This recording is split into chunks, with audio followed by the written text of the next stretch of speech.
Blog Talk Radio. Well, good afternoon, everyone, and thank you for joining us today on Gold Radio Cafe. It's Friday, January 18th, 2013, and welcome to the Gold and Silver Financial Review. My name is Bosco Kacharovich, and this program is brought to you by Central Metals, your gold and silver bullion dealer. Our website is centralmetalscorp.com.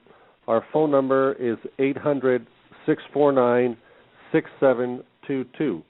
We will be accepting email questions during the program, and you can direct those to mail@centralmetalscorp.com.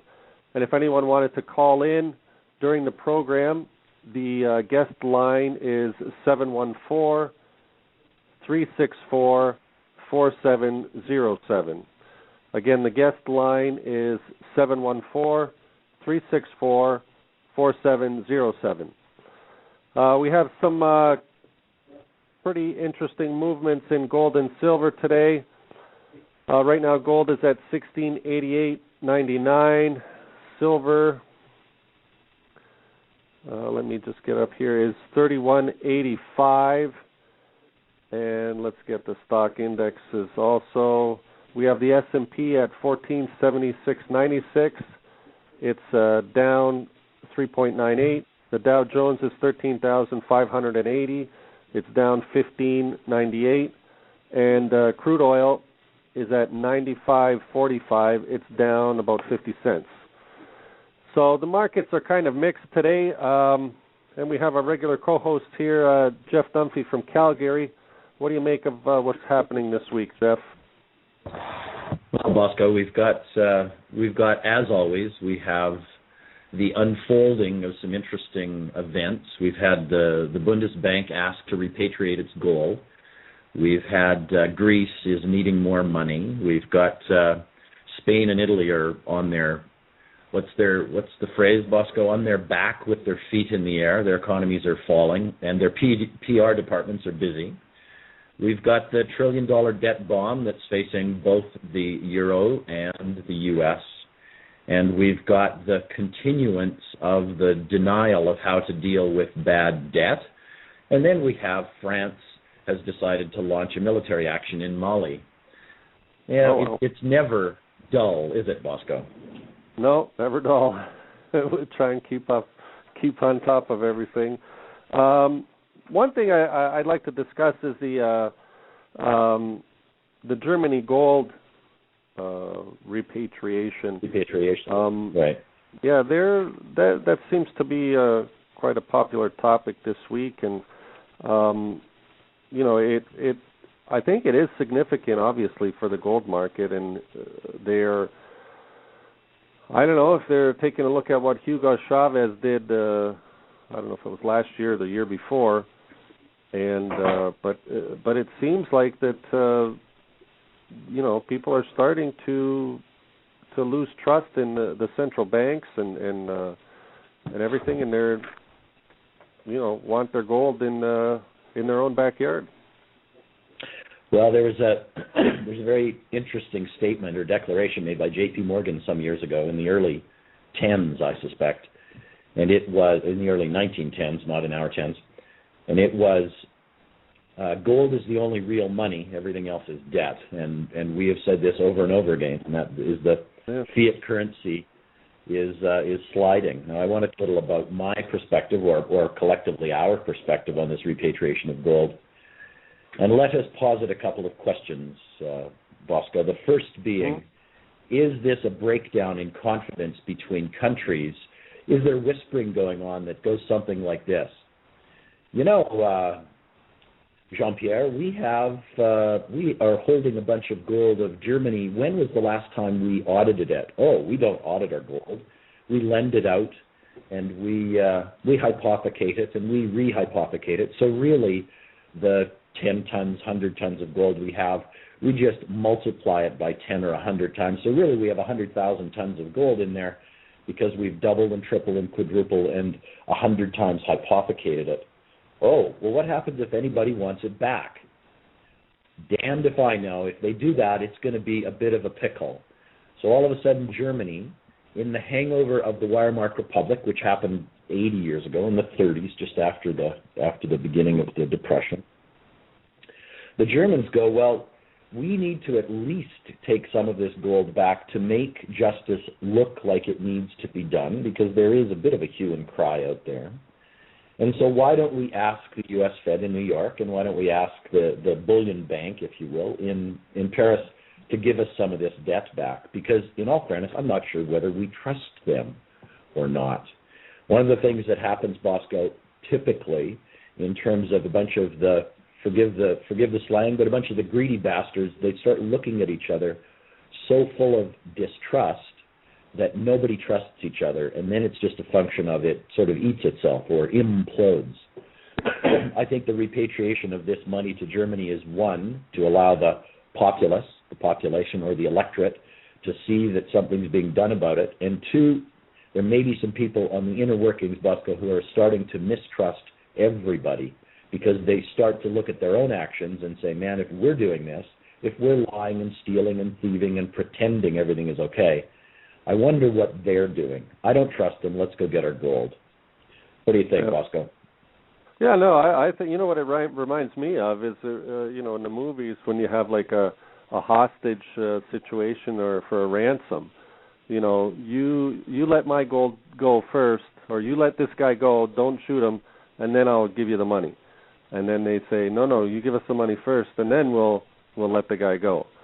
Same kind of thing, I don't know what's, there's that tension between the central banks and the governments. Like right now, the Fed is holding Germany's gold, but now Germany, I guess they're calling it in. Now the big question is, who's going to audit it? Are they going to audit it? Are they going to make a deal? I think they're going to make some kind of a deal. And, the big question is, since it hasn't been audited for so many years, is it really there? Is it real gold? Is it, what quality of gold is it? Has it been assayed? Is Germany going to ask for a professional inspection before they ship it out to them? Or, how do the logistics of it work out? So it's an interesting situation for sure, but I think in general, like you said, you could see tension and mistrust building up between these governments, and I think the offshoot of this is going to be less confidence in the U.S. dollar, the result. And well, here's a couple of interesting points, Bosco, that I want to toss out there. In the beginning of the Arab Spring, when much of the uprising in the Middle East started, it started in Tunisia when one of the merchants in town, feeling very put upon, lit himself on fire, and it ended with the rulers of Tunisia having to leave, and in the throes of them leaving and being at the airport, the first lady, if you will, insisted on bringing all of her goodies and shoes, a bit like Imelda Marcos. However, one of the things that she also diligently insisted on was bringing the 2,000 or 3,000 pounds of gold on the plane with her, because there is something about the ruling class in any country that knows that gold really is real. Now, what you brought up was, has there been an audit on the gold on the planet? And there is this trust us mindset of the individuals who rule the country. Certainly, there is this delusion or hypnosis going on that would say that the government is taking care of your best interests. I am curious about really how much we know about how much gold is around. It lends itself to some real serious consternation. And that, again, it makes you and I and everybody that we'd like to talk about suggest that gold may not be as plentiful as everybody says it is. There's also some interesting conversations in the U.S. There's a company called Tolding that sells gold, and it's now saying, well, these coins aren't available, and these coins aren't available, and these coins aren't available. They've changed their mindset about saying, yeah, some of this stuff isn't available anymore. What does that mean? I don't know, but it's food for thought. Yeah, no, it brings a whole new dimension to the fact about fool's gold, as they used to say. So anyways, let's switch gears here and look at some of the other news. This morning, I read that the U.S. Mint is suspending production of silver eagles, which is quite interesting. And let me just get you the details on that. Apparently, where is it? On 2013 Silver Eagles, they suspended production on January 7th of this year. When they first issued it, they sold 3.9 million ounces of Silver Eagles, the highest one-day sales in the entire history of the program. Quite an impressive sale, I must say, but this lends itself to the fact that there's pressure on the supply side of silver. The demand is obviously there. Why silver isn't $100 right now, I have no idea. But I think that we're headed to much higher numbers. Also, what else here? We have GFMS, which is a gold research company, I guess. They're predicting gold average price for 2013, well, the high in the 1800s. But I just wanted to, let's play a little game here. For those listening, get out a pen and a piece of paper. They have other predictions here, and let's see who's going to win at the end of the year. They have Societe Generale is predicting gold price average of $1,700 this year. HSBC is predicting roughly $1,760. CPM Group is predicting $1,666. Morgan Stanley is predicting an average of $1,853, and Commerzbank, I think that's the Swiss bank there, is predicting $1,950. So let's see. We'll keep track of that. In the end of the year, we'll tally up the numbers and see who's going to be the winner. I think we're going to. I don't know. I think there's a very good chance that we're going to hit the 2011 high, and we'll probably go over 1920 or so. But I think that we're going to probably average around the 1800 and so area. But, I don't like to make predictions, but I know we're going to go much higher in the future. Well, Bosco, I'm of the opinion at this point in the marketplace that what little I know about how the marketplace works and how skeptical I have become by watching the marketplace, that it is in terms of one of my clients that I used to work with, it is a mug's game to predict the price of gold. Let's review the world events, and let's also review the way, as Jim Sinclair mentions quite rigorously on his website, the gold market is a desperately manipulated gold market, right? I mean, as I said earlier in the sort of preface of the show, we have Greece that needs another $9 billion. It's on its knees. You've got the debt crisis not going away. It's merely being fed by the printing of money. You've got both Spain and Italy, their economies are dropping and falling, and you've got them lying through their teeth about how everything's okay. Because everybody knows that if everybody starts to freak out and react to really what is in fact happening, the collapse of both the euro and the U.S. dollar would be absolutely inevitable. And one of the things that does happen in the throes of this is they're managing it with a delusory modality. And the modality is, what we'll do is print our way out of debt, which is fabulous for the U.S. government, who has a whole bunch of debt. And what is also happening, Bosco, as you know, is they're printing money and giving it to the banks. So they're pretending to build the banks' balance sheets. But the banks aren't lending any of this money out because the economy's on its ass. So there's nobody to give the money to. So all the banks are doing is taking all this money, and then the banks are saying, well, how can we make money? Well, we can make money by going to the casino, the trading floors, and making money through betting in the casino that we own and that we run and that we organize and we allocate, so we can game the system and make money, which is what Goldman Sachs came out 2 days ago. And they just said, yes, we made $900 million or $900 billion this last quarter. No, on $9 billion in revenue, they made $2.5 billion in net trading in markets that they manipulate and control. Talk about, we said this last week, but talk about the fox in the henhouse. This is absurd.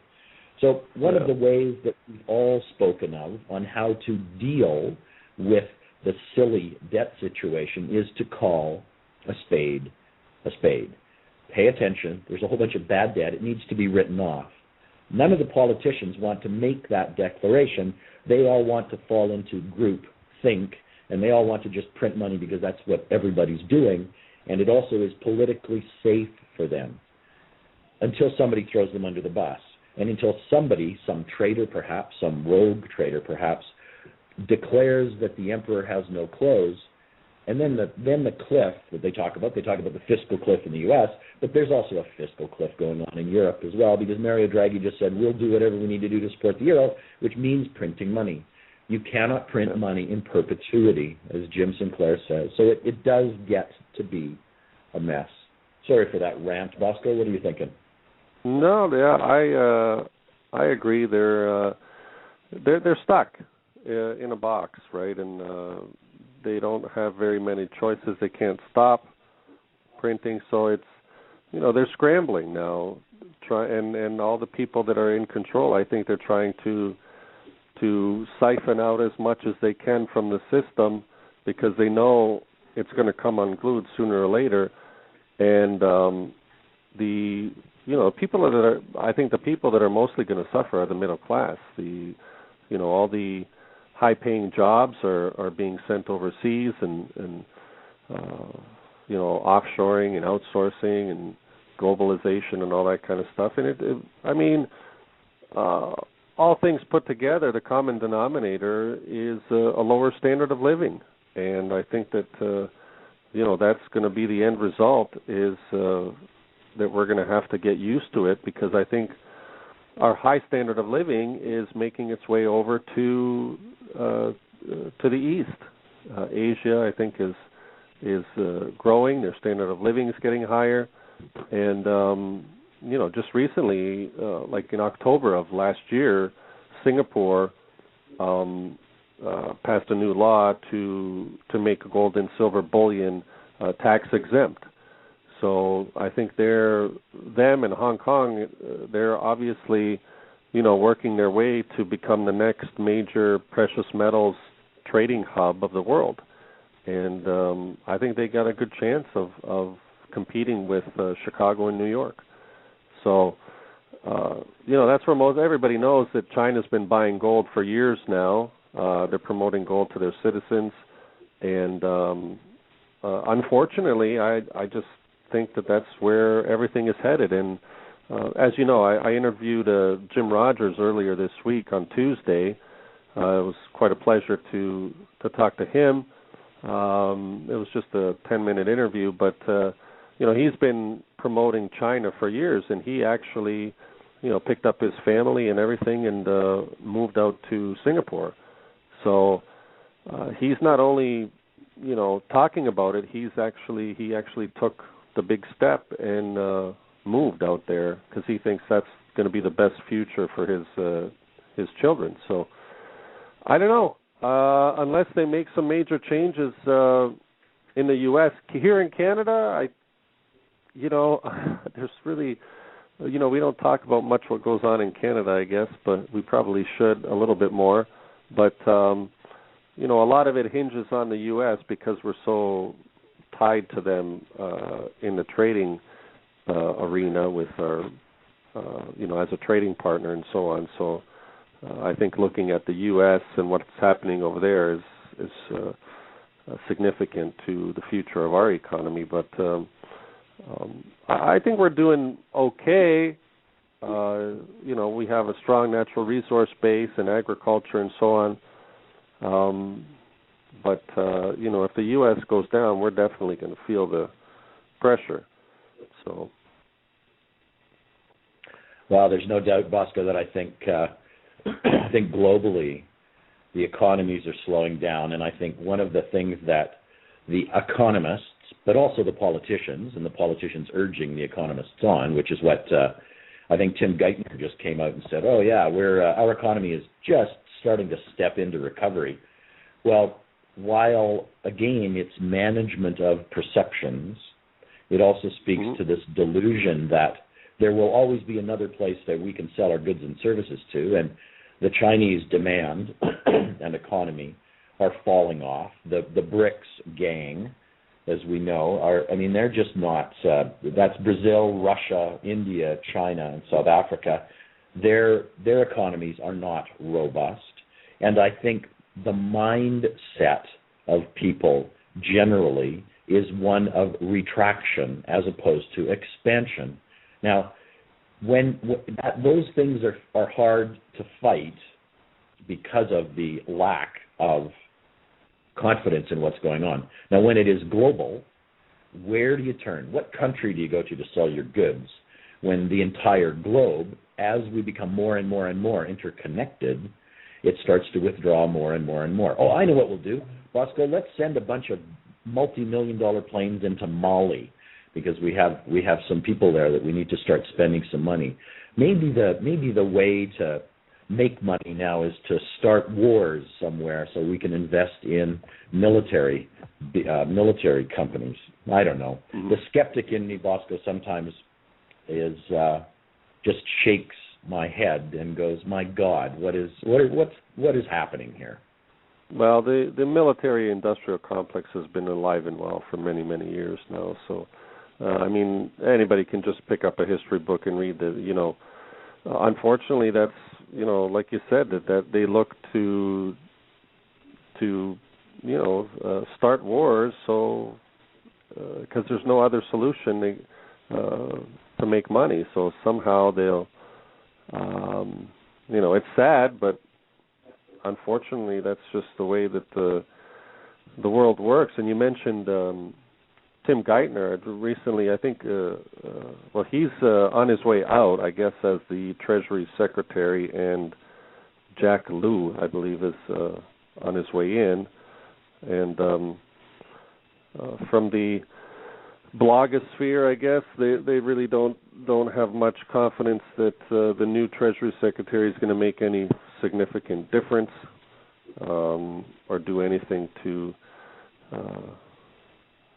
increase the condition of the economy or the dollar. So I don't know what significance that has, but people are saying that he's not going to do much. There's really not much they can do. They have to keep printing money, but what else do we got here, Jeff? What's happening out in Calgary area? What do you got? If I could chat for a moment, Bosco, on price of gold and how people oftentimes who buy gold, their whole identification with owning gold is related to what they bought it at. Now, whether you bought it at $1,000, ladies and gentlemen, or $2,000, it doesn't matter. Owning gold is a store of value and a store of wealth. So one of the things, there is another perspective, as we are wont to say, Bosco. A certain perspective is a prophylactic against all upset or all misery, and that is when the price of gold is being manipulated and kept down, if you can manage to accumulate more and more, the opportunity to provide a more diligent and more stable storage of wealth for yourself increases. So the trader in us, in Bosco and I, would say this would be a great time to be buying gold and silver. And individuals far more capable, far more competent, and far more successful in the marketplace, the Eric Sprotts of the world, if you will, the Jim Rogers in the world, the George Soroses in the world, all of these individuals, the Jim Sinclairs and the individuals are, these men have made fortunes in playing this very diligent approach to things that are stable and are not subject to violation as the currencies have been. Just a little point there, Bosco. Another rant, if you will. Yeah, no, it's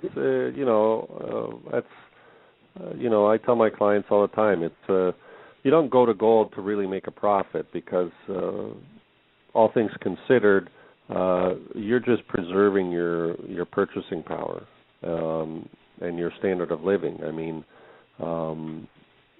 because when you look at commodities and the cost of living and the energy markets, especially the energy markets, like oil is the base material for the entire plastic industry, for your heating and cooling and energy. Electricity is run whatever the turbines and whatever, and people using natural gas and so on.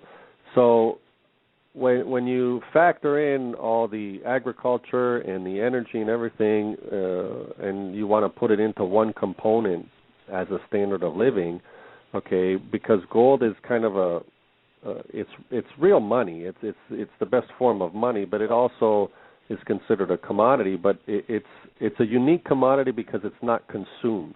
It can't be consumable. Okay, so this is why putting your paper dollar, your paper wealth into physical gold, you're basically just locking in your standard of living. Doesn't matter where the energy prices go or agricultural prices go, gold is going to keep pace with it. Maybe not one for one, but in generally speaking, if the trend in commodities and energy and so on go up, well, then the price of gold is going to go up too. So you're pretty much, it's more or less, it's just insurance. You just want to insure your future purchasing power, and gold is the best place for that. Will you make money in the end? Chances are you might make a little bit but this is the thing, the matrix of which you use to measure your wealth, whether it's by the Dow Jones Industrial Average or by the value of a paper dollar or by how many bushels of corn you have or how many liters of gasoline or whatever, or ounces of gold and silver. It's all determined on how you measure your wealth. So, other people, there's many people, even a lot of my clients, they're not interested in having fancy cars or big houses. They just, live off the grid, if you will, and enjoy it. It's a healthy living, and that's wealth in itself. So, like we discussed here, you mentioned last week, sustainable living, and that's what it's going to be about.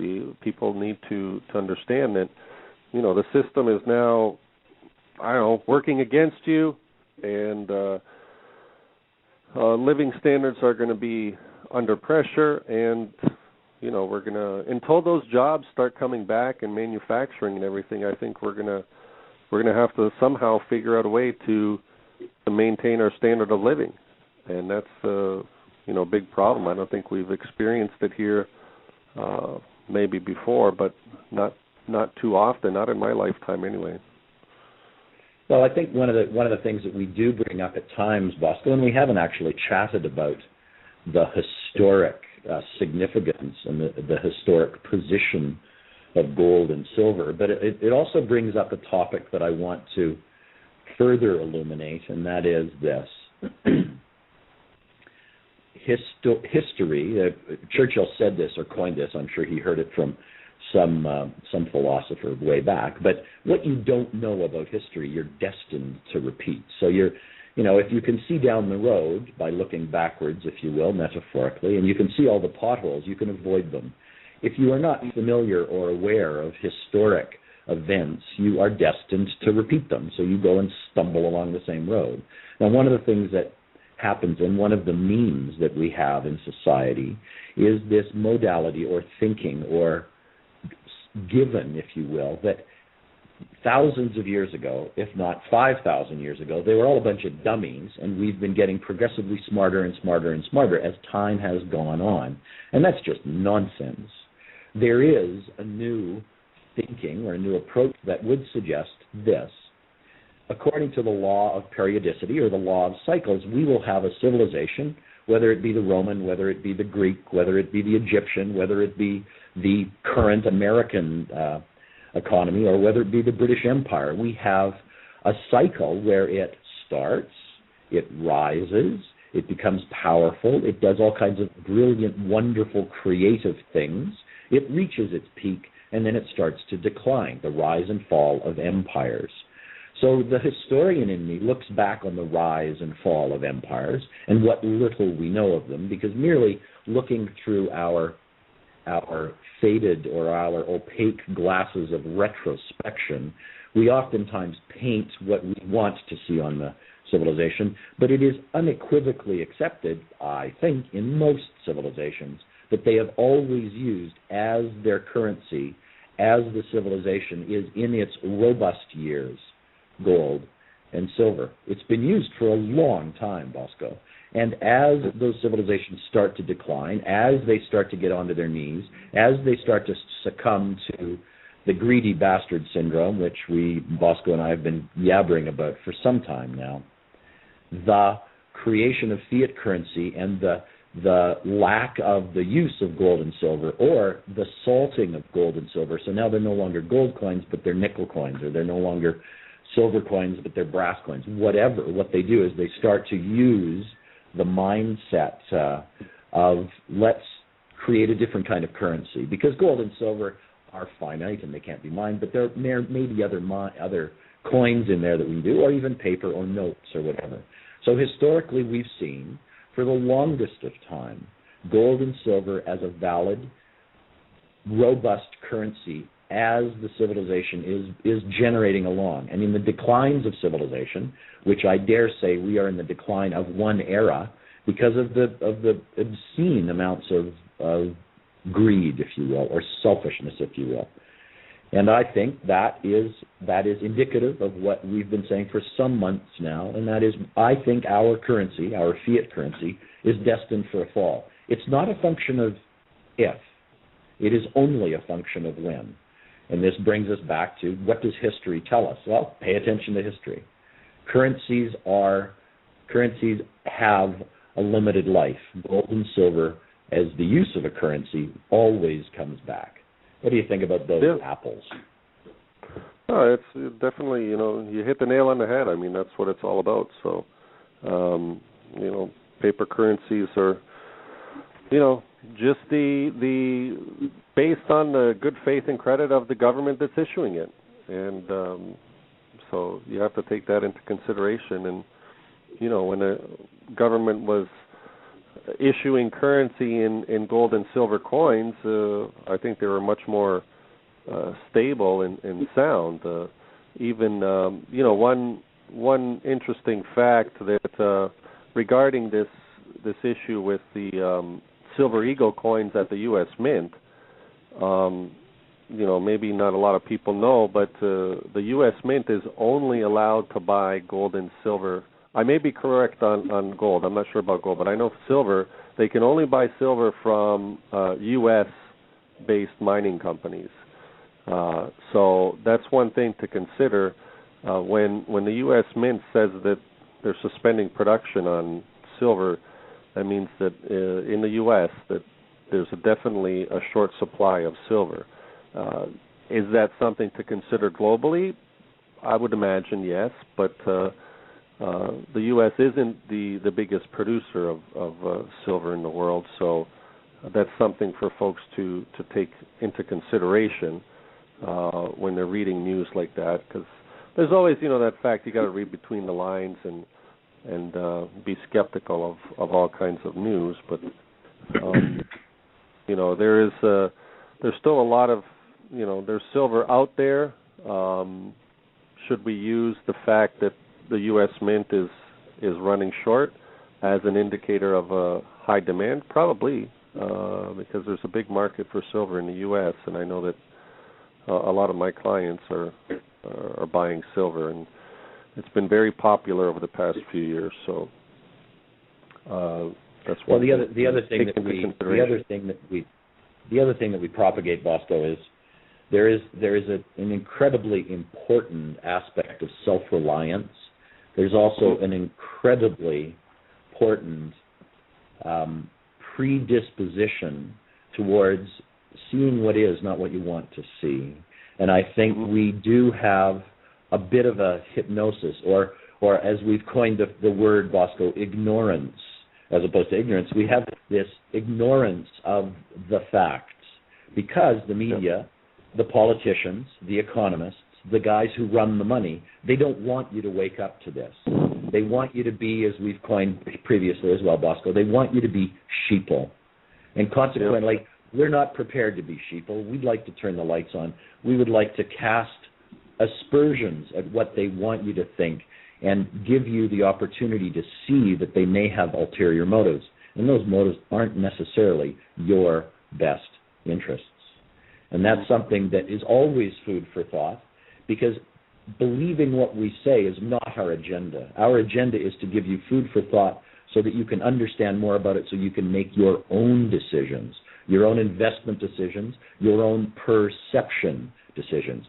What is it that they're saying? Question it. What is it that they're meaning? Question it. Whose agenda are they pursuing? Question that. We are very skeptical in various places, and again, back to the historic event. Gold and silver have always served as a currency. And, forgive me for reiterating this, and deja vu all over again, Bosco, but as J.P. Morgan said, gold is money and everything else is debt. Let us not lose sight of that. So if you want your money somewhere safe, give us a call at centralmetals.com. You can open up a U-Vault account, have your gold stored in a private, fully insured vault. I recommend most of my clients the best place to store your gold is in your own possession. Hide it somewhere, dig it in your backyard, whatever the case may be. Make sure you tell somebody about it, though, someone that you trust and so on, that if something happens to you, they know where to get it.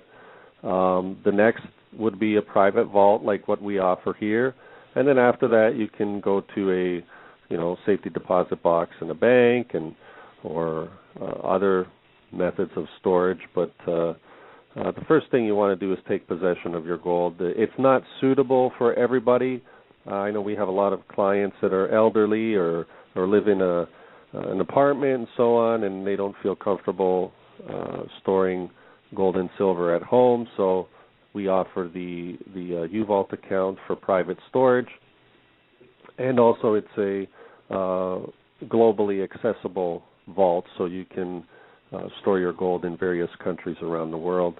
If anybody wants information on that, they can just give us a call at 800-649-6722. And Jeff, we only got about 5 minutes left. Anything else that you wanted to touch on? I'm just reading now, actually. Somebody issued a target. Again, these price targets, I don't even want to talk about, to tell you the truth. But anyways, this guy said 233 ounces for silver is a target. Rosen, where is it? Ron Rosen. I guess I haven't heard of him before, but anyways. Yes, so self-reliance, folks. And part of being self-reliant is having gold and silver, a garden. Anything else, Jeff? Well, I think my latest or most my latest rant probably sums it up. We thank you very much for the opportunity of being of service and also providing what little food for thought we do, and we trust that our conversations have some kind of an illuminating effect on you.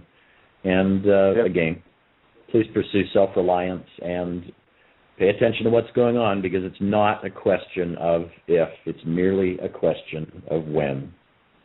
Okay, before we go, Jeff, you want to give out your email in case anybody wants to send you a question? Absolutely. I can be reached at viatao, VIATAO, @gmail.com. Okay, thank you, Jeff. Again, it's centralmetalscorp.com. Our phone number is 800-649-6722. Hope you all have a good weekend, and thanks for joining us, Jeff. Goodbye. Bye, Bosco. Goodbye. Thank you.